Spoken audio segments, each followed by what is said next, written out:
싶어요.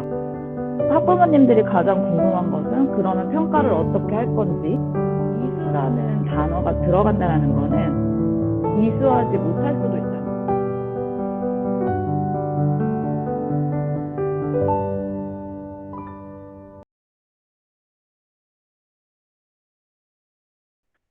기본적으로 수업량이 많이 줄어요. 단위라는 1단위, 2단위에서 학점, 1학점, 2학점, 학점으로 바뀌고, 지금 50분 기준 16회 수업을 학점, 한 학점으로 치면 192학점을 총 들어야 졸업할 수 있게 해줍니다. 192학점을 204단이랑 비교를 해서 생각해보면 시간수로 봤을 때도 11.4% 정도 실제 아이들이 듣는 수업량이 줄어드는 거예요. 고등학교 3년 동안 듣는 수업이. 기본적으로 우리나라의 교육과정은 5차, 6차, 7차 이렇게 오면서, 그리고 15개정, 공부개정, 15개정, 지금이 15개정 교육과정이거든요. 그러면 그렇게 오는 동안에 계속해서 수업 시수는 줄어들었어요. 그리고 학습 양도 줄어들었고요. 그래서 학습 내용적인 부분도 시간만큼 줄어들 것이다 라는 걸 예상을 할 수가 있고요. 근데 과목 개편되는 게 이제 궁금하실 텐데, 과목 개편 같은 경우에는 고교학점제가 진행되면서 선택 과목이 세 가지로 파트가 나뉘어요. 원래 기존의 것은 선택 과목이 일반 선택과 진로 선택으로만 나뉘어졌었거든요.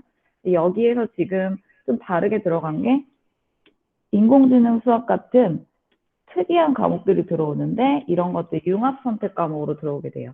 말 그대로 융합 과목이에요. 그래서 인공지능 수학이라고 예를 들면, 인공지능이란 공학 파트의 내용이 수학과 융합돼서 하나의 과목이 된 그런 과목들이 융합 선택 과목에 들어오게 되고요.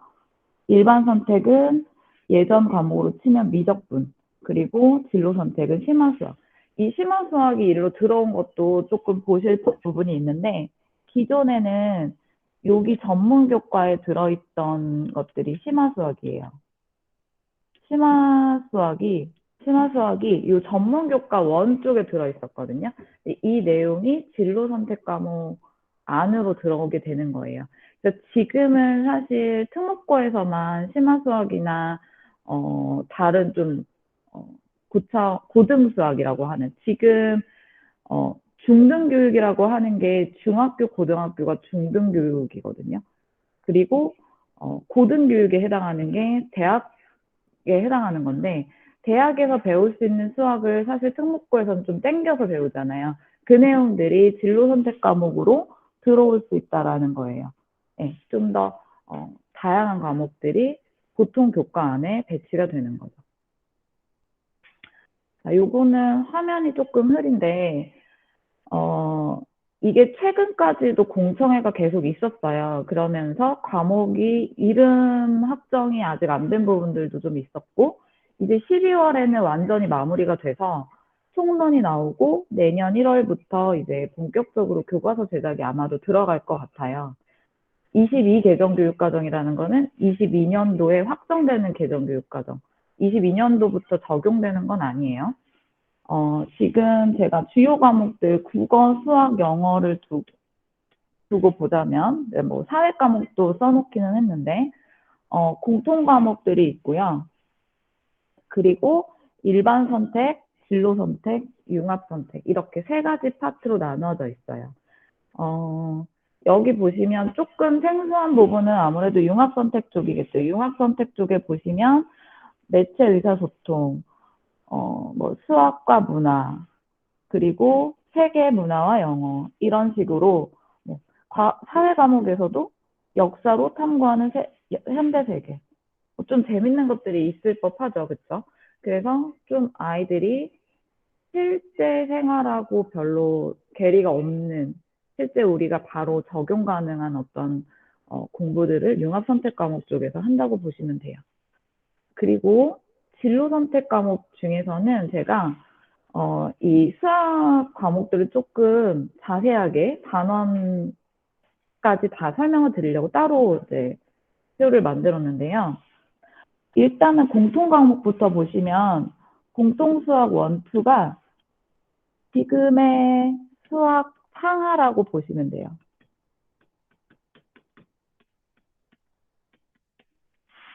그리고 기본 수학 1, 2는 일반적인 과목은 아니에요. 그러니까 공통으로 들어가 있지만 기본 수학 1, 2는 예를 들면 이게 나중에 예체능이나 그런 좀 경감된 수학 내용을 해야 되는 아이들 대상으로 공통 과목으로 인정되는 과목이 될 거라고 하네요. 그래서 기본적으로 우리 아이들은 수학 상하에 해당하는 공통수학 1, 2를 듣게 되는데 여기에 중요한 거는 행렬이 부활을 했어요. 행렬을 지금 어머님들은 배우신 세대일 거예요. 행렬이 빠진 지가 되게 좀 됐거든요, 생각보다. 그래서 7차 교육과정 이후에 8차부터였었나? 그래서 행렬이 빠지고 나머지 단원들이 있었는데 이번에 행렬이 들어갑니다. 그래서 지금 6학년들은 고등학교 1학년 때 행렬을 배우게 되고요. 이제 그러면 이제 지금 선행을 쭉 뺀 친구들 같은 경우에 나중에 행렬을 따로 해야 되는 상황이 되는 거죠. 그 다음에 이제 일반 선택 같은 경우에 저번 공청회 때까지는 함수라고 과목이 정해졌다가 지금 대수로 확정이 됐어요. 이 대수라는 과목에는 단원이 이렇게 들어가는데 이 내용이 지금으로 따지면 수1에 들어있는 내용이에요. 그리고 미적분 1이 들어가는데 미적분 1이 지금으로 따지면 수2에 해당됩니다. 그래서 극한은 함수의 극한만 배우고 그리고 미분 적분은 다항 함수에서만 하는 것 그리고 확률과 통계는 기존과 같게 들어갑니다. 자, 그래서 여기 일반 선택 과목은 기존의 수, 원, 투, 확률과 통계가 그대로 들어가는 거라고 생각하시면 돼요. 과목명은 바뀌겠지만. 자, 그 다음에 융합 선택 과목이 있는데 요거는 일단 교과서가 얘랑 얘는 나올 거예요. 수학과 문화랑 실용통계 같은 경우는 이게 이제 확정된 명칭이에요. 수학과 문화, 실용통계는 교과서가 나오겠지만 수학 과제탐구는 실제로는 교과서가 없어요. 그러니까 교과서 없이 지난 교육과정 지금 1, 5, 15 개정 교육과정에서도 수학 과제탐구는 정식 교과서가 없이 선생님들이 운영을 하셨고요. 지금 이번에도 교과서는 없을 예정인데 교사용 참고서는 있죠. 그러니까 교사용 참고서라는 게 참고 지도서 같은 것들은 있어요. 자, 그 다음에 이제 진로 선택에 들어가는 게 기하. 기하도 여전히 단원명 2번 기하랑 똑같고요. 그리고 미적분 2가 요게 지금 교육과정의 미적분하고 똑같아요. 아까 미적분 1이 수2라고 했죠. 그래서 지금 현재 기준으로 보면 미적분 2가 미적분과 똑같고 지금의 미적분이 나중에 미적분 2.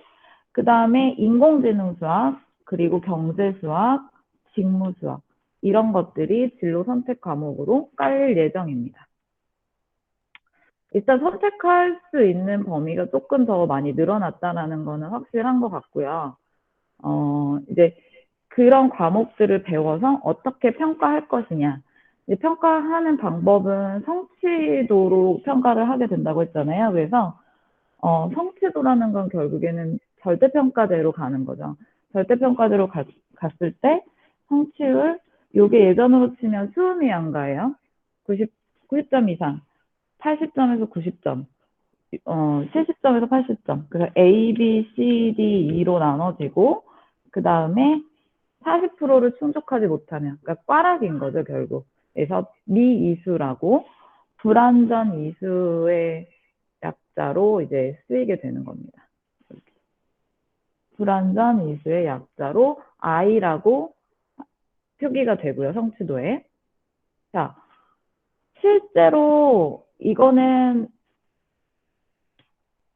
학생부에 이렇게 표기가 될 거라는 내용이에요. 그러니까 지금 안으로 따지면 일단 공통 과목은 석차 등급이 들어가요. 이 공통 과목에는 석차 등급이 들어간다라는 거는 지금처럼 애들을 줄 세워서 등수가 반영이 될 거라는 거예요. 줄 세워서 반영이 지금도 몇 등이라고는 안 나오지만 퍼센트, 그러니까 석차 등급이 1등급부터 9등급까지로 해가지고 나오잖아요. 그래서 1등급이면 전교 4% 이내 뭐 이런 식으로. 그래서 석차 등급이 공통 과목에 대해서는 유지가 돼요. 그리고 선택 과목은 석차 등급이 학생부에 기입되지 않습니다. 자, 정치와 법 같은 경우에는 선택 과목이에요. 선택 과목이 이렇게 학생부에 쓰일 거라는 거예요. 일단 정치와 법은 4학점짜리입니다. 그리고 과목 평균은 64.4점이 나왔는데 이 학생의 원점수는 85점이 나왔어요. 그래서 85점은 B라는 걸 받은 거죠. 아까 성취도 기준에서 80%에서 90% 맞춘 학생들이 B였잖아요. 그럼 성취도 B가 나와요. 그리고 괄호하고 수강자 수 55명이 수업을 들었나 봐요. 그렇죠?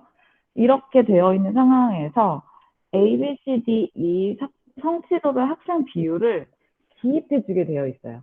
예를 들면 지금 이 친구가 55명이 같이 이 수업을 들었잖아요.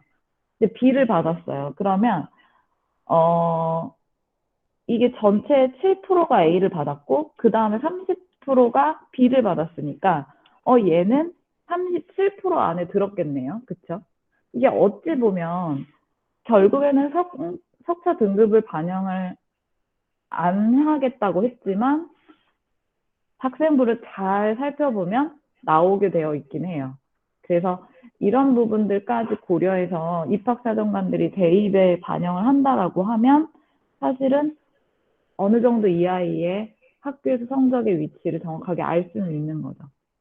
그리고 24학년도 입학생까지는 현재 석차 등급제를 유지해요. 지금 24학년도 입학생까지 유지된다라는 부분은 지금도 선택 과목들 중에 요거는 사실 지금 어머님들한테 아주 필요한 내용은 아닌데 혹시 중학교, 고등학교 자녀분들이 있으신 분들은 선택 과목 중에 지금은 진로 과목하고 일반 선택이 있잖아요. 그래서 지금은 공통 과목하고 일반 선택까지가 석차 등급이 나오고 진로 선택 과목만 석차 등급이 안 나오게 되어 있어요. 근데 이제는 아까 말씀드린 일반 선택, 진로 선택, 융합 선택, 선택 과목은 모두 다 석차 등급이 안 나오게 바뀌는 겁니다. 자, 그 다음에 이제 창의적 체험 활동. 이런 부분은 사실 조금 관심도가 좀 떨어지실 거예요. 왜냐하면 아직 학생부의 실체를 잘 모르셔서 모르시는 분들이 있다면, 그러니까 초등학생 자녀를 두신 분들은 아직 중고등학교 학생부랑은 친하지 않으시잖아요. 그래서 창의적 체험 활동이라는 항목이 중요한지에 대해서 일단은 알려드려야 되는 상황이죠. 그래서 교과가 174학점이 있고요. 그리고 창의체험 활동이 18학점. 그래서 총 192학점을 다 들어야 졸업이 되는 이수 조건, 졸업 요건이 됩니다. 그 중에서 창체는 진로탐구 활동하고 동아리 자치 등 그 외의 활동들로 나눠져서 9학점씩 배치가 되어 있어요. 기존에는 이게 24단이라고 해서 되게 많았어요. 24단이.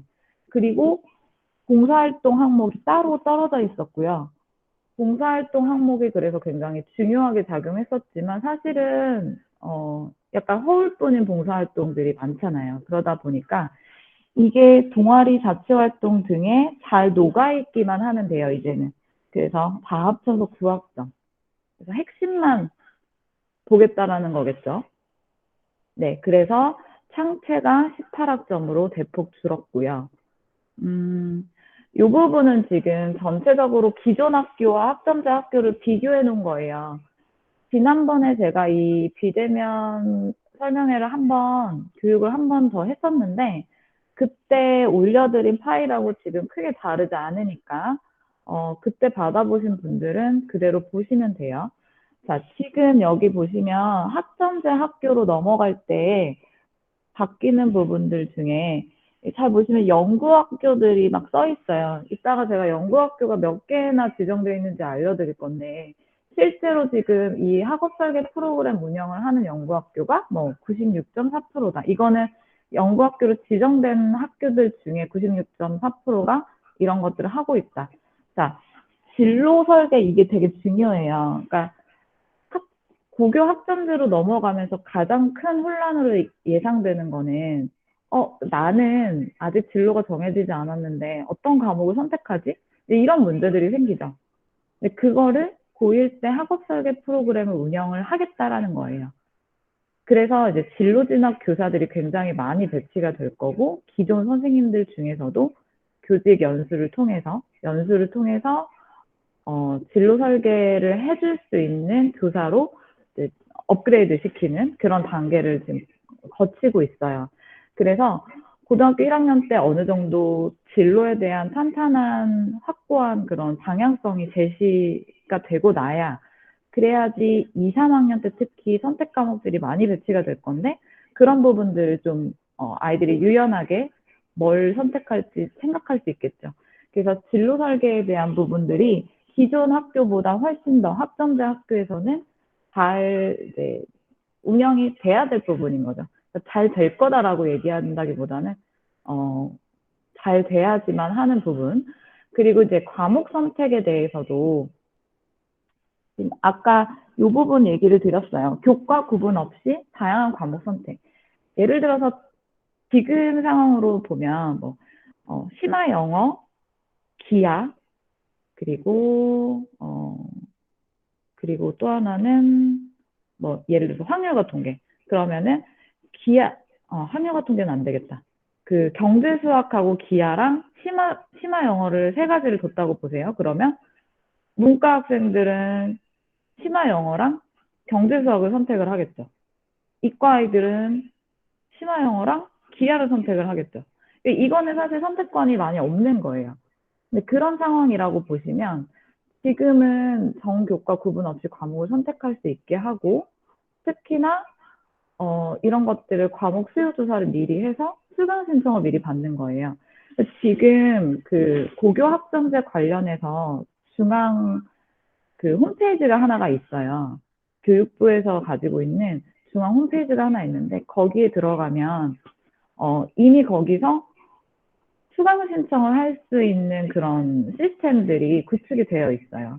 그래서 지금처럼 학교에다가 가정통신문이 와가지고 학교에다가 써서 내는 형태가 아니라, 아마도 인터넷으로 수강 신청을 할 수 있게끔 그렇게 할 것 같아요. 지금 이미 그 시범학교에서는 홈페이지에서 수강 신청하는 게 활발하게 이용이 되고 있는 걸로 제가 알고 있거든요.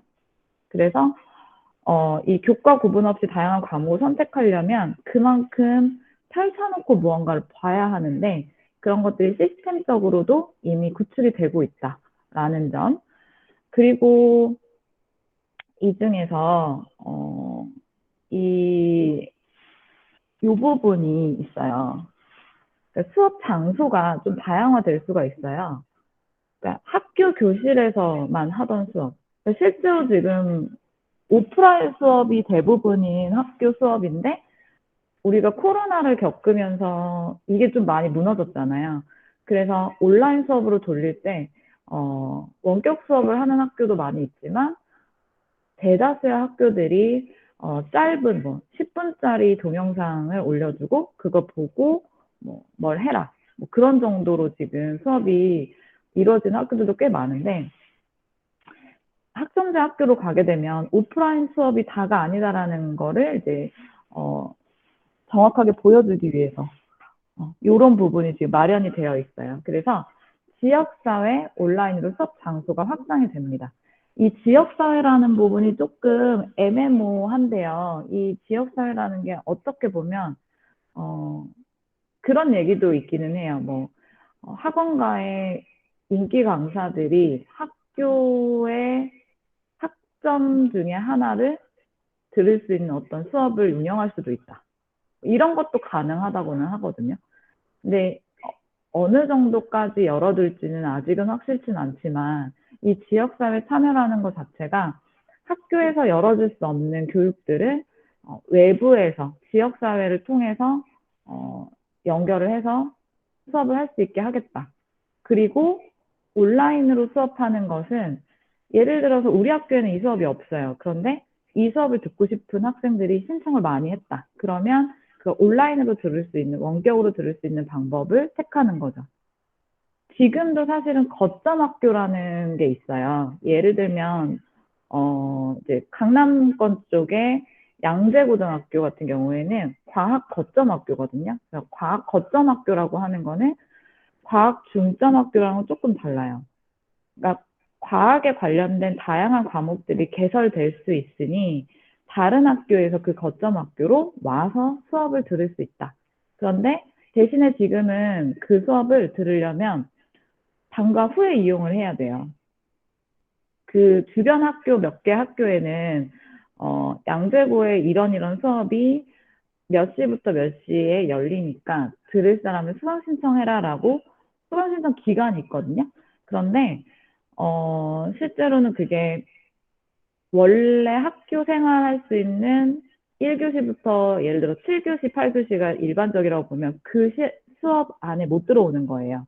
이동을 해야 되거나 또는 온라인 기기를 사용해야 하거나 하기 때문에.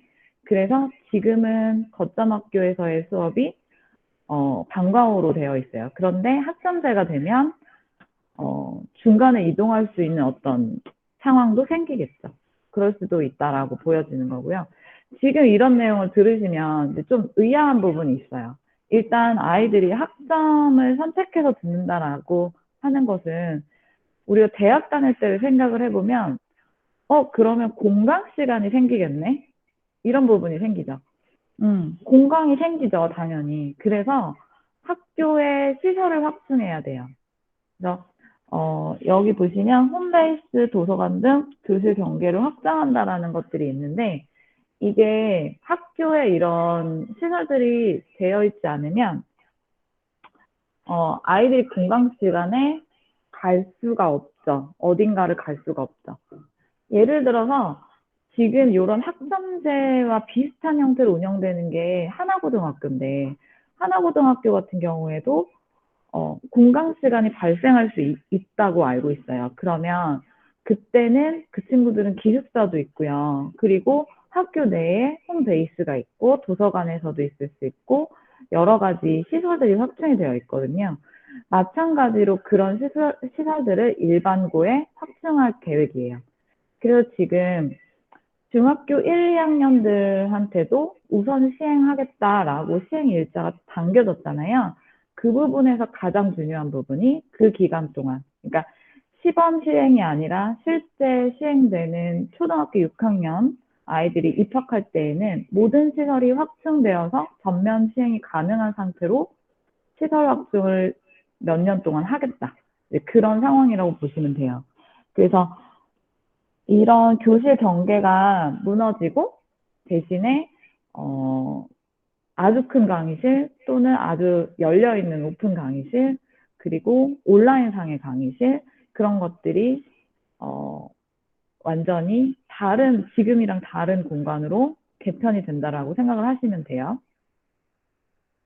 그리고 이제 여기에다 덧붙여서 최근에 나온 내용들 중에 중학교 1학년 입학하는 아이들한테 서울시 교육청에서 모두 태블릿을 제공하기로 했어요. 그 태블릿 제공 같은 경우에는 기존의 기성품처럼 다른 사이트에 접속하거나 US 사이트에 접속이 잘 되거나 그렇게 되지 않게끔 하려고 기본적으로 그 하드웨어 자체를 공교육용으로 따로 만든다고 해요. 그래서 이미 거의 다 만들어졌다고 저는 알고 있고 그 부분에 대해서 이제 거기에 소프트웨어도 입혀서 나갈 거고 아이들마다 한 대씩 그러니까 내년에 입학하는 서울시 중학생들 기준으로 한 대씩 태블릿이 제공이 된다고 해요. 그러면 이제 그 얘기는 뭐냐면 디지털 교과서가 드디어 제대로 활용이 가능하다는 거예요. 디지털 교과서가 나온 지 사실 되게 오래됐거든요, 벌써. 몇 년 됐는데 디지털 교과서를 이제 선생님들이 좀 잘 활용하셨죠, 최근에는. 그러니까 코로나 때문에 온라인 교육을 하느라고 디지털 교과서를 좀 활용하시게 됐는데, 아이들 입장에서는 활용할 기회가 없었잖아요. 태블릿으로 일단 이제 그렇게 활용할 기회가 생긴 거고, 또 하나는 경기도 교육청 같은 경우에는 내년부터 당장, 모든 경기도의 그 고등학교들을 시범학교로 지정하겠다라고 이제 얘기한 상태고요. 그래서 지금 생각보다 빠르게 이 고교학점제로 전환이 시도가 되고 있어요. 그러한 변화, 그러니까 빠르게 된 이유 중에 하나는 코로나가 가장 큰 이유였던 것 같아요. 일단은 오프라인 수업이 많이 무너졌고, 어차피 온라인 수업이 많이 들어가야 되고, 다양성, 그러니까, 교육 시설이나 교육 환경이나 이런 것들의 다양성이 보장되어야 되는 상황에서 아이들의 선택권을 높여주는, 확장시켜주는 고교학점제가 빨리 시행이 돼야 된다라고 보는 편인 거예요. 실제로 이게 올 초에 나왔던 일정이었는데 지금 이것보다도 조금 더 빠르게 진행되고 있다고 보시면 돼요. 그래서 22 개정 교육과정이 일부 개정된 교육과정 적용을 해서 요때부터 이제 개정해서 들어가는 건데 실제로 교육과정 적용은 25년도에 고1이 되는, 그러니까 지금 초등학교 6학년 아이들이 고1이 될 때 고1, 중1, 그리고 초등학생들한테 시행이 되기 시작해요. 그래서 바뀌는 교과서는 지금 초등학교 6학년들부터 받게 되는 거고요. 중학교 1, 2학년 학생들은 아직은 바뀐 교과서가 아닌 지금 현재 교과서 그냥 쭉 진행된다고 보시면 됩니다. 그리고 대입 방향이 이제 28학년도 대입 방향 발표가 24년도에 나게 되어 있고요. 요거는 이제 이때 발표 나는 이유가 요때 6학년 아이들이 이제 고등학교 입학을 하잖아요. 그러니까 그 전해 대입 방향을 발표해줘야 준비를 하겠죠. 28학년도 대입 방향 같은 경우에 이제 수능에 대해서 전문가들이 예측하고 있는 부분은 수능이 굉장히 무력화될 것이다. 대신에 투트랙으로 가게 될 확률이 높은데 그 투트랙이라는 게 하나는 논술형 수능이 나올 거고요. 하나는 굉장히 자격고사화된 수능이 될 거고. 네. 그래서 그 두 가지 수능을 보게 되지 않을까라고 지금 예측을 하고 있어요. 논술형 수능 같은 경우에는 프랑스 바칼로레아 같은 건데요. 논술형 수능은 사실 우리나라처럼 이렇게 수능을 많이 보는 거의 전국의 모든 일정이 그 수능에 맞춰져서 이루어진다라고 해도 과언이 아닐 정도로 그렇게 중요한 전국민적인 시험을 논술형으로 했을 때 채점을 어떻게 할 것인가 말이 되냐라고 했지만 이 얘기가 나온 지 벌써 몇 년, 한 5년 정도 되고 지금은 논술형 수능에 AI 채점이 가능한 상황이라고 저는 들었어요. 그래서 머지않은 얘기라고 생각하시면 될 것 같아요. 그리고 이제 영구선도학교가 지금 현재에도 1680개 교가 일반고 중에서 참여하고 있고요. 그리고 외고 국제고 자사고 중 일반고 전환 예정인 학교들이 이제 참여하는 학교로 들어가게 되죠. 지금 이제 외고 국제고 자사고 같은 경우에 계속해서 소송에 들어가고 있는데 이게 계속 소송이 들어가고 하면 전환이 안 될 가능성도 있지 않을까요? 라고 기대하시는 분들도 계신데, 저는 사실 제 의견은 전환은 결국 될 거라고 봐요. 왜냐면, 요거는 정권하고 약간 분리해서 생각하셔야 돼요. 그러니까, 뭐, 당장 내년에 대선을 앞두고 뭔가 큰 교육계에도 큰 변화가 있을 수도 있지만, 기본적으로 고교학점제 시작과, 일반고 전환, 그러니까 외고 국제고 자사고의 일반고 전환은 같은 방향으로 가고 있는 내용이에요. 외고 국제고 자사고가 일반고로 전환되어야만 모든 학교가 일반고 상태로 평등함을 유지하면서 그 안에서 아이들이 선택 과목을 다른 학교에 가서 들을 수도 있고 거점 학교가 생기고 그런 방안을 세울 수가 있는 거거든요. 그래서 기본적으로 고교학점제를 끝까지 만들어내기 위한 그 중간 단계에 외고 국제고 자사고의 일반고 전환 건이 있어요. 그리고 이 부분에 대해서 어, 이미 자사고 중에 전국 단위 자사고 중에 민사고가 일반고 전환을 신청을 했죠. 민사고가 어느 정도 상생적인 학교라고 생각을 한다면 이제 다른 학교들도 어, 시기가 문제지 사실은 전환이 될 거고 전환 신청을 자진해서 할 가능성도 굉장히 높다라고 보는 편이고요. 그렇게 되면 그 학교들은 기본적으로 시설이 확충이 되어 있잖아요.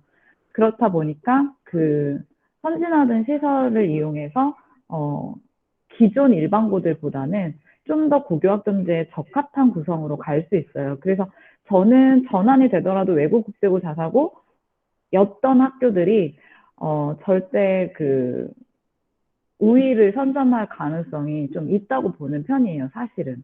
네. 그래서 영구 선도학교 확대가 이제 이런 두 가지 방향, 일반계고, 그리고 과학고도 사실은 이제, 그 중에, 선도학교 중에 들어있어요. 과학고들도 들어있고, 이 학교들이 전부 고교학점제에 동참해서 어떤 방향성을 같이 가져가고 있다고 보시면 돼요.